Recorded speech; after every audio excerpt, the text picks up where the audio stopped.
And listen, I'm really excited. I grew up watching In Search of, and I know you had a personal friendship with the late Leonard Nimoy, and that's some big shoes to fill. So how did that friendship influence how you approached hosting the new In Search of? Yeah, I was always inspired by Leonard's intellectual curiosity and openness to learning even into his late life. And so it was a real opportunity for me to honor his legacy and also to carry this idea in a new direction. And I feel really grateful for that. You know, Leonard was the host of this show in a very traditional way. From a studio, he welcomed the audience in and then presented a pre-recorded segment about whatever search they were undertaking, and I really wanted to be on the ground, right? I wanted to push it in a new direction where I bring audiences along for the journey.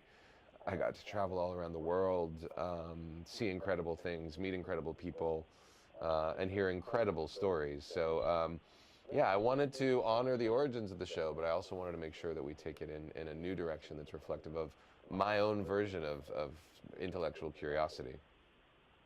Well, I've been looking at some of the promos and the clips, and you did get to do some really incredible things. And what I saw was your enthusiasm and your incredulousness of some of the things you saw. And I don't want to ask you to give anything away, but what were some of the best places you visited? What were some of the coolest things you saw, most unique, without giving away too much? Sure. I mean, I got to go to Australia. I went snorkeling off the coast of Melbourne in Australia. I went skydiving in San Diego. That was incredible. I got to go to Morocco, to Greece, where I learned how to scuba dive and went scuba diving in an underwater ruin.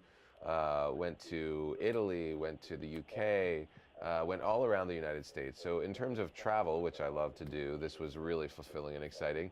And yeah, I mean, I got to really literally dive into to what these searches require of somebody who's trying to uncover really profound mysteries. So it challenged me in a lot of ways and gave me a lot of really unique experiences that I cherish personally as well as creatively. So it was a pretty exciting few months shooting this first season.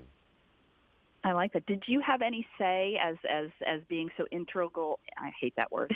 Integral, yeah. Thank you.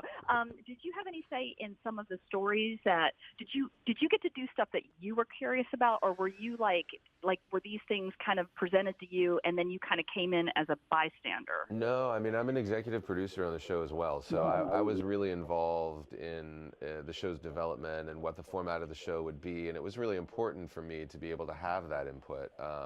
So once we partnered with History, we got a sense of what they were open to and what they wanted to present to their audience. Obviously, that's a huge part of this.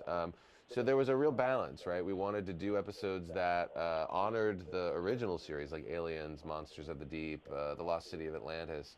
But then, yeah, I really had my own intellectual curiosity about things like artificial intelligence or life after death or mind control. And I wanted to explore things that were a little bit more contemporary as well, and utilizing the advancements of science and technology from which we've benefited in the last 40 years to take things in new directions. So I was really involved in that process, and we have a great showrunner, Eddie Schmidt, who helped shape the landscape of it in terms of the subject matter. We have an amazing DP, Arlene Nelson, who gave it a cinematic quality and really had a keen eye on how to bring these stories to life visually. So, and a great team of producers who supported all of our collective interests and goals in achieving the most dynamic subjects that we could talk to. I'm so excited about this. It was something, like I said, that I grew up watching, and everybody that I said, well, two things. Everybody that said I was going to talk to you, they were like, oh my God, Spock, that's awesome. So you got that. That's kind of cool. Yeah. And then when I told them why we were talking, they were excited that the show was coming back too. Good. So you have many fans in Savannah. We are excited about the show, and we wish you much success with it. Thank you so much. I really appreciate that. Have a great day. You too. Bye-bye. Thanks. Okay, thank you.